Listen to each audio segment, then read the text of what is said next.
mengucapkan huwallah, dialah Allah. Ala kulli hal, setiap keadaan kita pasti butuh sama Allah Ta'ala. Mau dalam keadaan nikmat kita butuh Allah, dalam keadaan maksiat kita butuh Allah.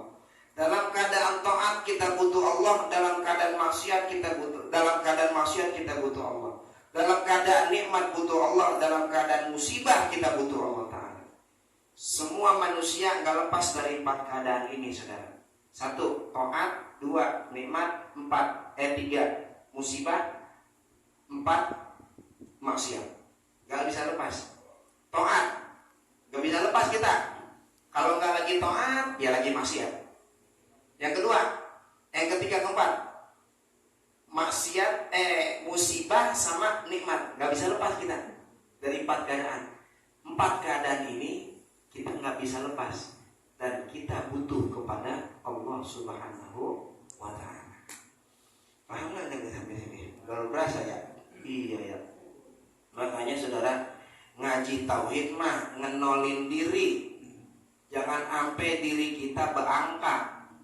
Kudu nol, kita nggak punya amal, kita nggak punya perbuatan. Amal kita juga Allah Ta'ala yang nyiptain, ya. Sholat kita Allah yang nyiptain, ngaji kita Allah yang nyiptain. Apa yang gua harapin? Ya gua menolin diri aja mah. Tuh yang begitu tuh Allah demen tuh. Tuh namanya yang begitu tuh, itu sifat ubudiyah tuh. Orang yang dirinya itu hina dan merasa butuh kepada Allah Ta'ala, itu namanya sifat ubudiyah udah ada pada diri dia. Kan ada 3, ada ibadah, ada ubudiyah, ada abudah. Ibadah itu orang zohirnya ibadah, sholat, tapi hati kemana-mana. Doa, hati kemana-mana, ibadah dia namanya. Naik kelas ubudiyah. Ubudiyah itu sifat kehambaan ada pada dia.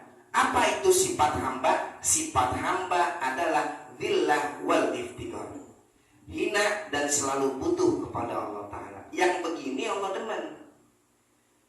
Suatu hari Allah Ta'ala berfirman kepada Nabi Daud alaihissalam. Allah bilang begini, ya Daud, kun li kama urid, akun laka kama turid. Jadilah engkau apa yang aku mau, kata Allah Ta'ala. Jadi yang Allah Ta'ala tuntut dari kita yang Allah mau, bukan yang kita mau. Kalau yang kita mau mah asal doa pengennya dikabul, asal doa pengennya diijabah, itu kemauan kita. Yang Allah mau, yang Allah mau. Kunli kama urid, ente jadi yang ana mau. Apa yang Allah mau, lu ngerasa hina depan gua, lu rasa butuh depan gua. Maka kata Allah Ta'ala, akun laka kama turid, aku akan menjadi yang ente mau. Lu mau apaan? Gue bagi. Asal satu syaratnya, turutin apa yang Allah mau, maka Allah akan menjadi apa yang kita mau. Wali-wali mah dibagi aja semuanya tuh. Kenapa? Karena udah jadi apa yang Tuhan mau. Kita pengennya Allah itu jadi yang kita mau, cuman belum menjadi apa yang Allah mau dari diri kita. Apa yang Allah mau dari diri kita udah unik, lu doa aja. Astajib lakum urusan gua. Ngerti gak sampai sini mau? Paham gak? Ngerti ya? Kunli kama urid, akun laka kama turid. Jadilah kamu orang yang aku mau, wahai Daud, maka aku akan menjadi orang yang engkau mau. Gitu. Jadi hamba yang Allah Ta'ala mau. Apa sih yang Allah Ta'ala mau daripada kita? Yaitu tersifatinya kita dengan sifat ubudiyah. Apa itu? Al-dhillah wal iftiqar. Jadi gini saudara, pangkat hamba itu pangkat paling tinggi. Kata abdun itu adalah paling tingginya status orang, saudara. Jadi bukan kiai, bukan syekh, bukan. Pangkat paling tinggi orang itu abdun. Mengapa? Itu di Quran, subhanalladzi asra. Allah nyebutin apa? Di abdihi. Tuh.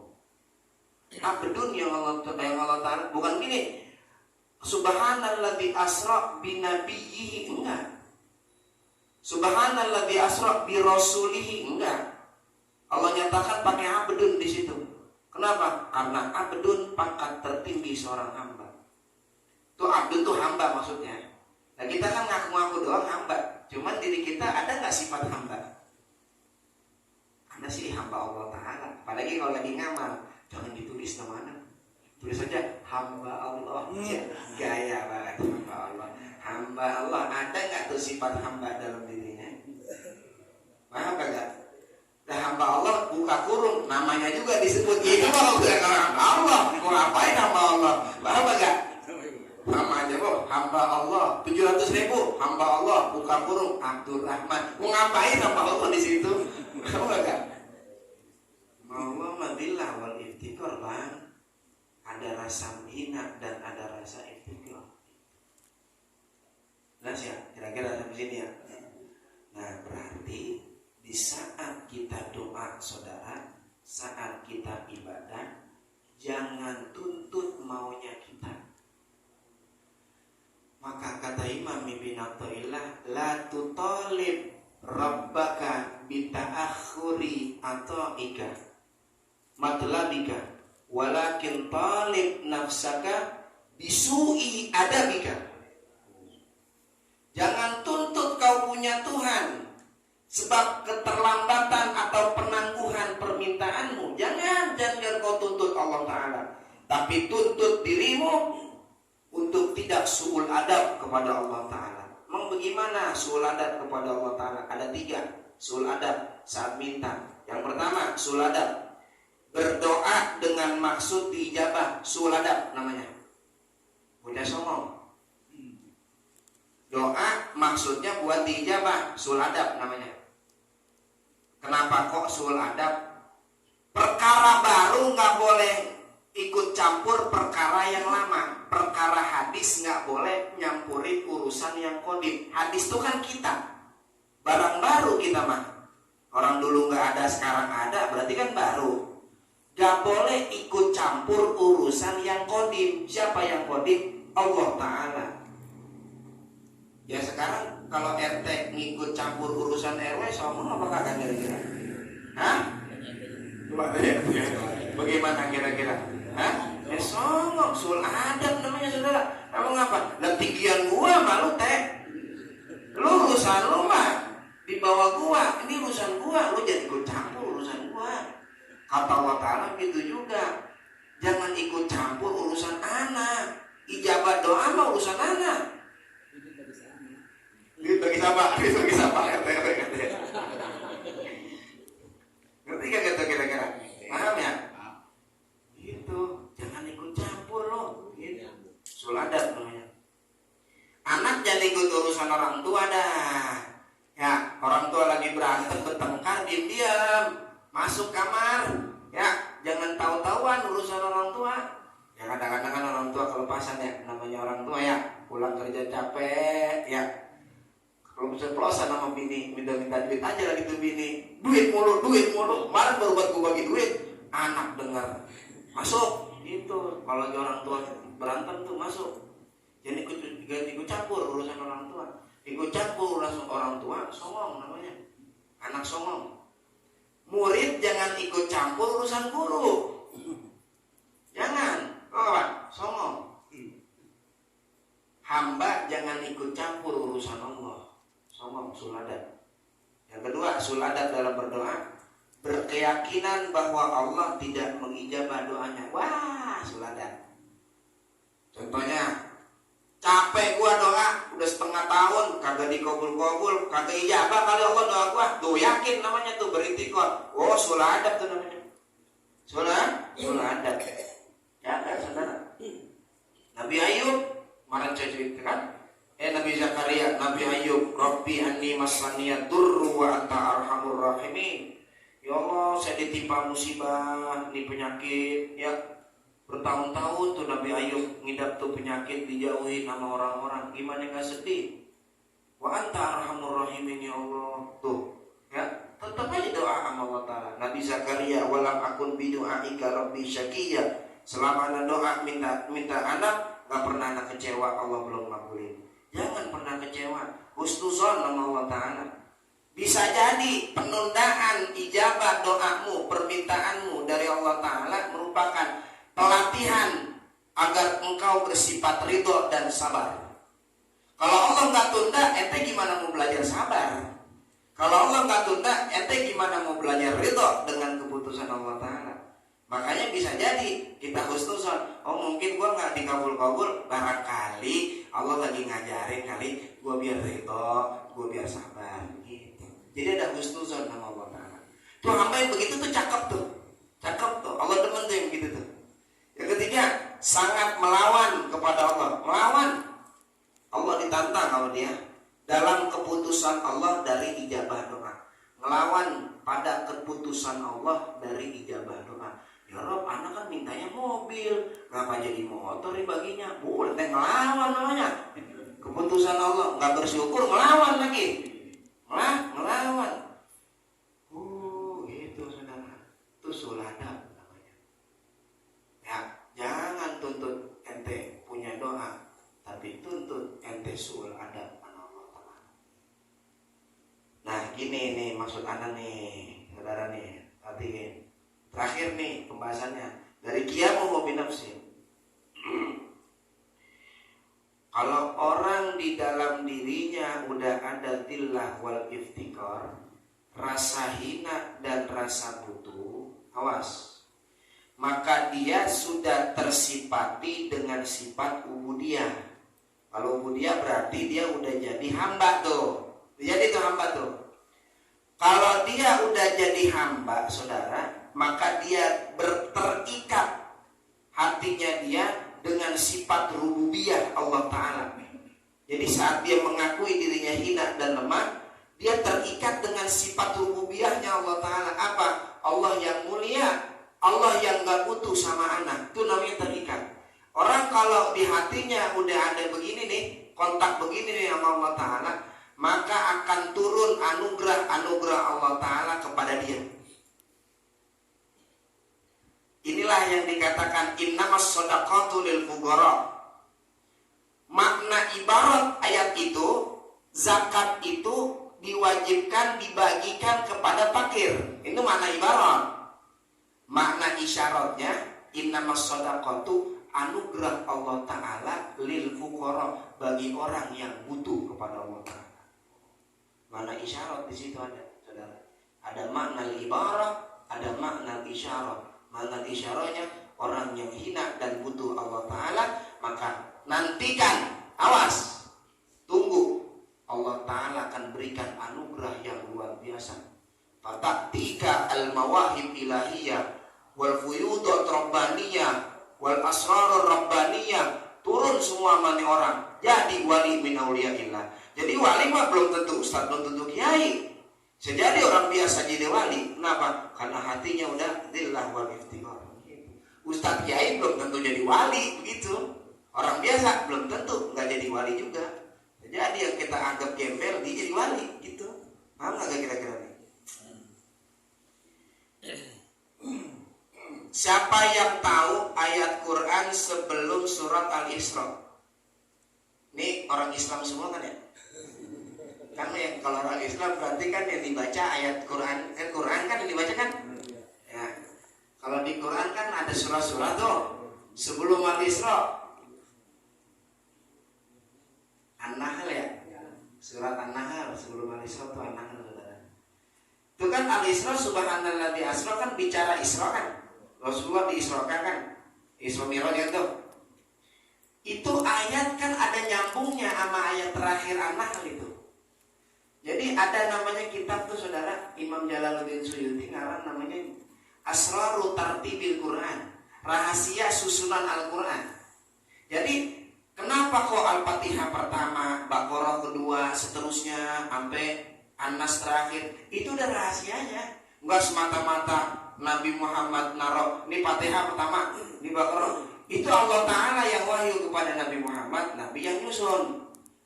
Lah ayat pertama yang turun sama Rasulullah kan, Iqra kan, ada di mana dia? Juz 30. Juz pertama malah mana? Al-Fatihah, juz awal, surat pertama. Itu ada rahasianya saudara. Kenapa An-Nahl habis An-Nahl itu Al-Isra? Subhanallah gitu. Ini Anda mau nyocokin kemana nih? Ceritanya nih. 2 ayat terakhir An-Nahl itu ngomong begini Allah Ta'ala.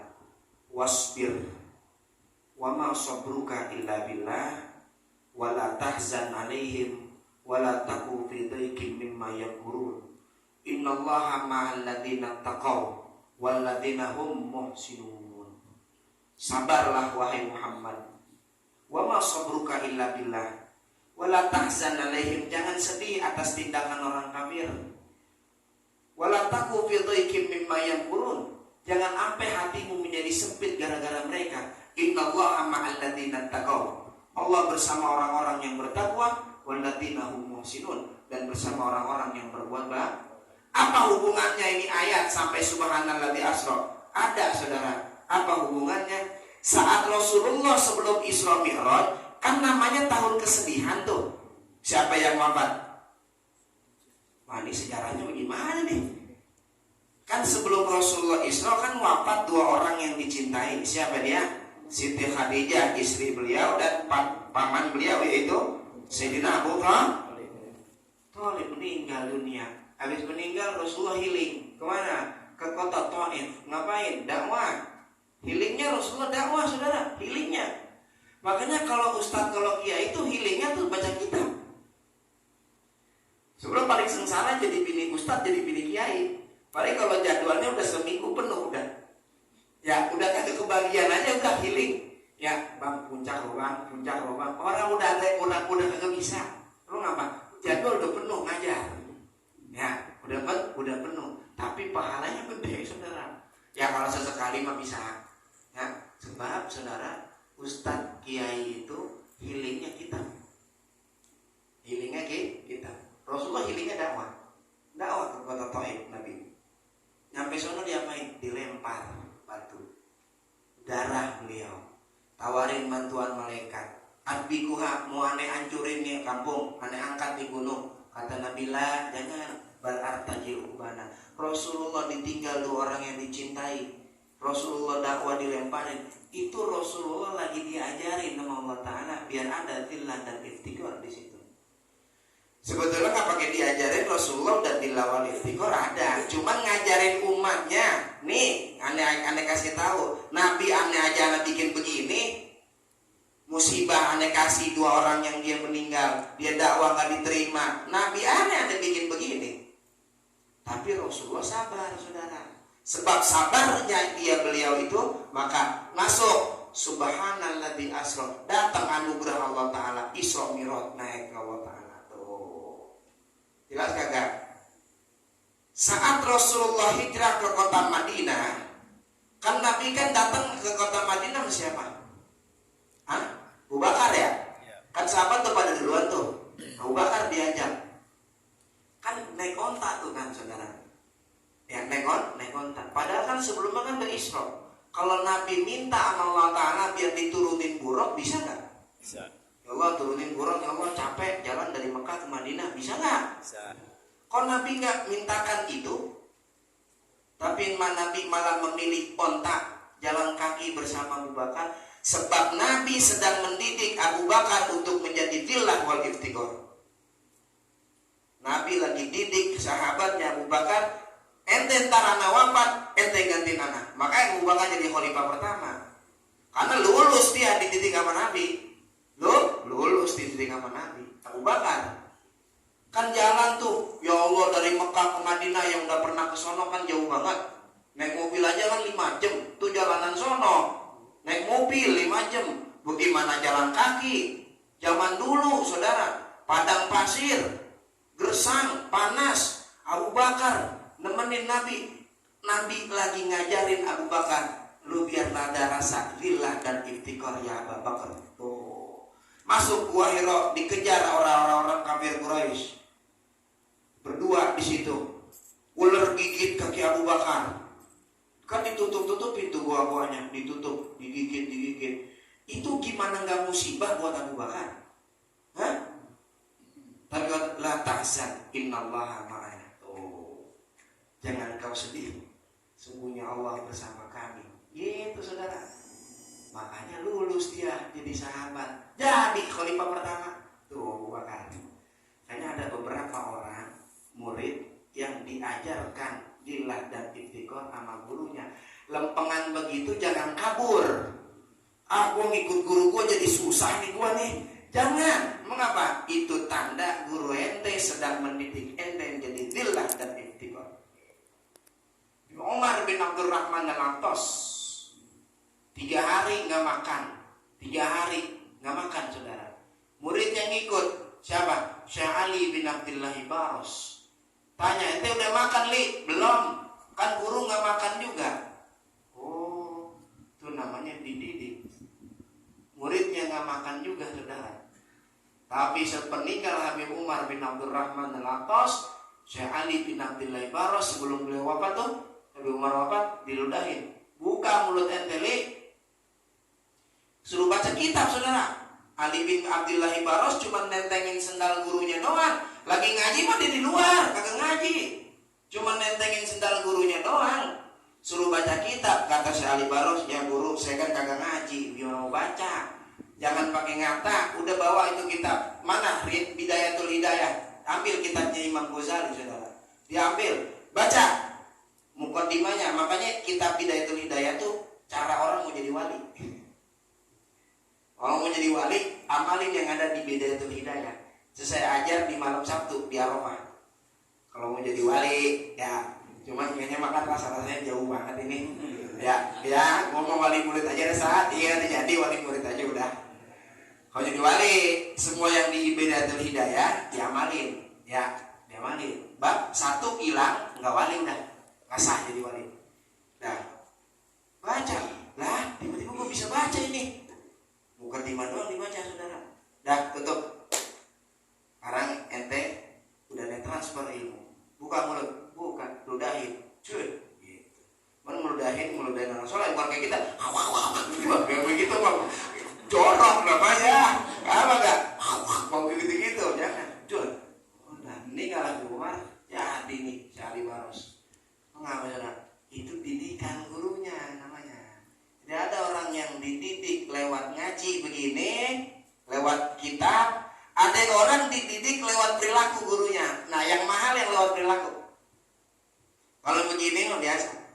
Yang mahal yang lewat perilaku. Ini guru gua kok begini ya? Jangan dah. Dilihatin gerak-gerik gurunya, perilaku gurunya dilihatin sama dia. Oh, jadi orang gurunya. Itu namanya taklim bil isyarah. Dia nggak usah pakai kitab. Taklim bil ibarah nggak ada dia. Dia taklim bil isyarah. Kayak orang yang lama ngikutin kiai, berkahnya masih ada. Masih ada berkahnya. Jelas ya? Ngerti nggak sampai sini kira-kira? Paham ya?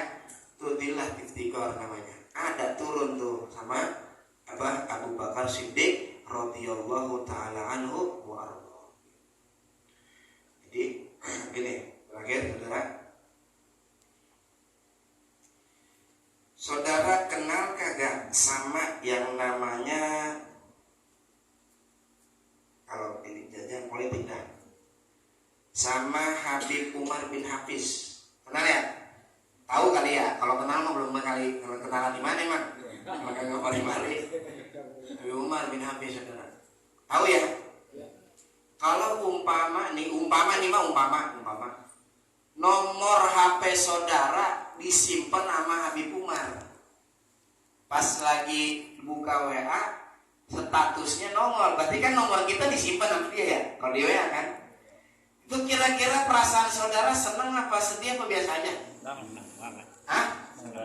Ya Rabbana, nomor gua disimpan sama Habib. Nomor kita disimpan sama Habib Rizik, sama Habib Hanif, umpama. Senang kagak kita kira-kira?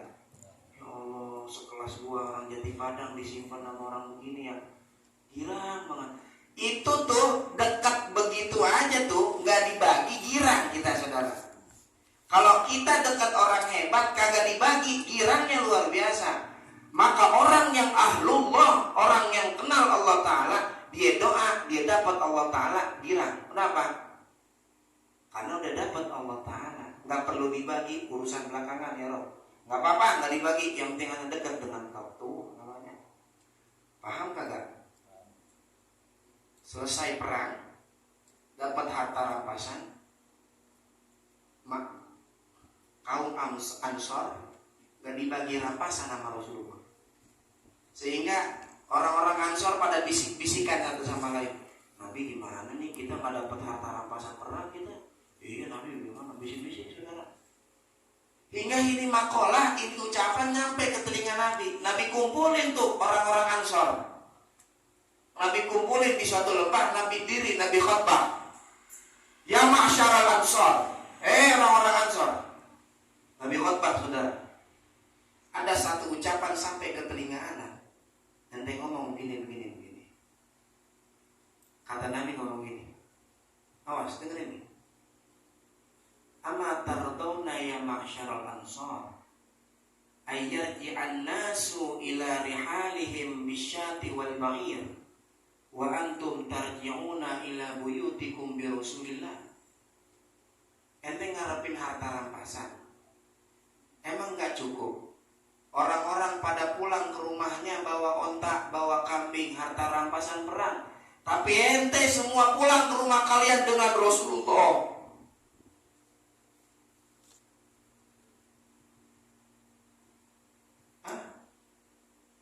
Pulang ke rumah bawa Nabi saudara.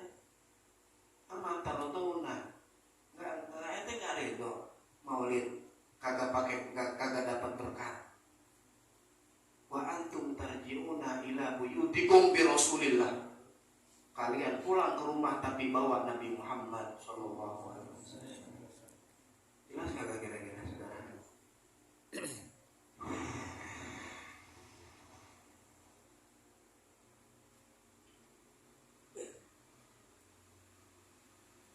Kalau kagak dapet, ya kalau dapet ya bawa, ya.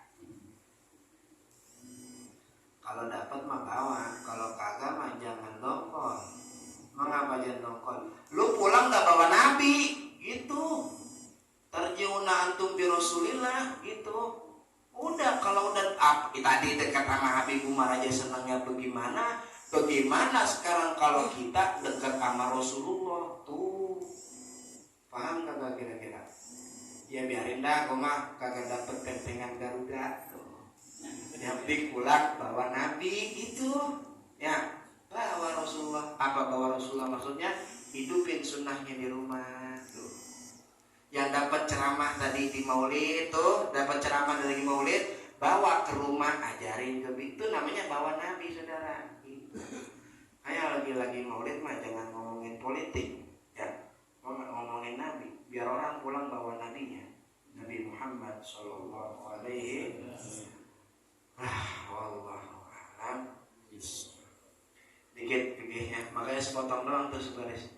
Bismillahirrahmanirrahim. Warabi'uha yang keempat. Fardu wudu, mashu ba'di ra'sihi, mengusap sebagian kepala. Namanya mengusap, ingat nggak mesti ngalir airnya ya, basah aja cukup. Kan naz'ati wal baidi, seperti naz'ah. Apa itu naz'ah? Ini naz'ah nih Pak. Nih. Bagian botak yang di sini tuh namanya naz'ah. Wal bayati, dan putih-putih. Maksudnya putih-putih allati wara al-udun, yang ada di belakang kuping sini. Ini bagian kepala nih. Ini sama ini bagian kepala. Ini maaf ya, saya buka peci ya. Ini sama ini bagian kepala tuh. Basyarin aw sa'rin, baik kulit ataupun rambut. Kulitnya, rambutnya boleh. Kulit kepala nggak punya rambut, usap sebagian. Atau mau rambutnya doang diusap, kulitnya nggak apa-apa juga. Fi hadihi, tapi catatannya masih dalam batasan kepala. Kan gini Pak, basuh kepala itu boleh dua nih, ingat nih. Boleh basuh kulitnya, boleh basuh rambutnya. Kalau mau basuh rambut, syaratnya rambut tersebut masih ada dalam batasan kepala. Mana batasan kepala? Kalau kemarin kan batasan wajah. Ini maaf Anda buka peci. Dari mana binti Syahid sini nih? Ya, nih. Berarti ini ke belakang nih udah kepala nih semuanya nih. Nah, syaratnya rambut itu sah. Wudunya rambut itu sah kalau rambut itu masih ada di batasan kepala. Umpama rambut itu panjang, maka turunin yang depan ke depan, yang samping ke samping, yang belakang ke belakang. Jangan depan turunin ke belakang. Salah. Contoh. Ini nggak ada rambut panjang apa ya? Gondrong nggak ada ya. Contoh nih ya. Ini gini nih. Ini rambut saya ini panjang nih. Ini rambut saya panjang nih. Nih tuh. Pas saya turunin ke depan kan begini tuh orang ya. Nah, awas nih. Ini rambut yang sah buat dijadiin wudu di sini doang, Pak. Ini batasan kepala nih namanya. Adapun dari sini ke sini nih, ini enggak. Makanya kalau begini dia enggak sah. Kenapa? Karena rambutnya udah keluar batasan kepala. Jelas gak? Kalau depan ke depan, kalau samping ke samping, kalau belakang ke belakang juga. Mana batasan belakang? Ini tengkok nih. Ini tengkok nih batasan belakang. Udah ke bawah sama leher. Ini kepala masih ini tuh. Nanti berarti batas kepala mana ini tuh. Tuh, kepala tuh. Oke, ke belakang. Tuh ya, kepala. Sebagian cukup, dikit. Walau ba'do syakrotin wahidatin, kata musonif. Sekalipun cuman sebagian dari satu rambut. Rambut segini, sebagian doang, ujungnya doang kita bahasa ini. Jadi udah. Itu Imam Syafi'i, saudara. Imam Syafi'i. Qala al-Baghawi, berkata Imam Baghawi, yang bagi an la yujzi al-aqallu min qadrin nasiyah. Sebaiknya tidak sah, tidak memadai, maksudnya nggak sah. Aqallu min qadrin nasiyah, lebih kurang dari sekedar ubun-ubun. Maksudnya kata Imam Baghawi mah jangan sampai kurang dari ubun-ubun. Mana ubun-ubun? Ini ubun-ubun ya, nasiyah ya. Ini ubun-ubun. Berarti kata Imam Baghawi, bagusnya mah jangan sampai kurang dari ubun-ubun. Jadi ubun-ubunnya kebasuh semua, lebihin dikit. Itu kata Imam Baghawi. Tapi kata musonif nih saudara, nggak ada kata musonif sini. Ini kata Asy'ari yang Tolibin. Ini doib tapi. Ya, ini doib. Sebagiannya cukup, nggak mesti ubun-ubunnya semuanya nggak. Cukup sebagian aja. Wahya ma bainan nas'ata ini, itu ubun-ubun adalah antara dua nas'ah sini, berarti sini. Karena sallallahu alaihi wasallam lam yamsah aqalla minha, karena Nabi tidak mengusap kepala kurang dari ubun-ubun. Tapi dhaif. Wa huwa riwayatun an Abi Hanifah rahimahullahu taala. Ini nih riwayat Imam Abu Hanifah. Kenapa? Wal masyhur, sebab yang masyhur anhu dari madzhab Imam Abu Hanifah wujubu mashir rubai, wajib mengusap seperempatnya kepala. Kalau Imam Abu Hanifah seperempatnya. Kalau Imam Malik semua-muanya. Imam Syafi'i sebagian doang. Orang lagi di umrah, lagi haji, kan pada tawaf tuh, kan pada sentuh-sentuhan pasti kan ya, kulit ya. Kata ketua travelnya begini, kita pindah madhab. Asik kata pindah madhab. Kemana Ustaz? Ke Imam Malik yang katanya mah kagak batal wudunya kalau nyentuh orang perempuan. Dia nggak tahu pindah madhab nggak semudah itu, Bang. Pindah madhab itu kudu ngamalin satu ibadah di madhab itu. Kalau mau pindah madhab yang nyentuh wudu nggak batal, maka kudu ngamalin wudunya madhab tersebut. Imam Malik wudunya kudu semua, maka saat wudunya kudu semua juga. Jangan wudunya sebagian, batalnya cara Imam Malik. Yang begini haram, gak sah, dosa gede. Talfik namanya saudara. Gara-gara ketua travelnya orang ngaji. Paham gak kira-kira sampai sini? Terus bagaimana? Kita kan kagak ngaji madzhab Imam Malik. Saya kasih tahu. Tapi lempengan ini mah dipotong ya, jangan disebarin di YouTube. Karena kudu yang ngaji doang yang tahu. Ya. Saya kasih tahu gini.